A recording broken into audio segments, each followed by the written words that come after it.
Kebijakan kampus merdeka yang digaungkan Menristek Dikti membuat program ataupun kegiatan kampus kini dinilai bisa berjalan jauh lebih baik. Salah satunya yang dialami kampus UKI Paulus Makassar. Kebijakan kampus merdeka membuat mereka bisa mengukuhkan 5 guru besar dari berbagai bidang akademik. 1 dari 5 guru besar berada di bidang teknik kimia.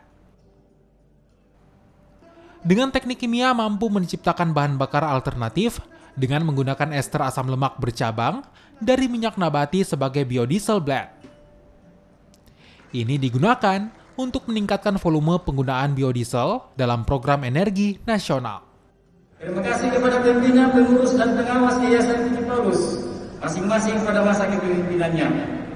Kepada Rektor UKI Paulus, Bapak Profesor Dr. Agus Salim SH.MH, yang telah memberikan dorongan dan terus memberikan perhatian dalam pengusulan guru besar kami.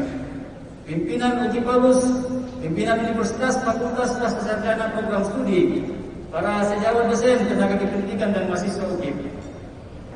Semoga orasi ilmiah ini dapat memberikan kontribusi pemikiran bagi pengembangan ilmu pengetahuan dan pembangunan, khususnya dalam pemanfaatan bahan bakar nabati sebagai pengganti bahan bakar solar. Terima kasih, Tuhan menyertai kita. Ya, saya kira dengan 5 guru besar dikukuhkan pada hari ini, itu akan memberikan motivasi kepada dosen-dosen yang sudah meraih doktor, yang tentunya harus berusaha untuk memenuhi syarat-syarat yang dibutuhkan untuk menjadi guru besar. Perguruan tinggi kami salah satu perguruan tinggi yang masuk klaster 3 secara nasional. Dari 4.600 sekian perguruan tinggi yang masih aktif, baik PTN maupun swasta.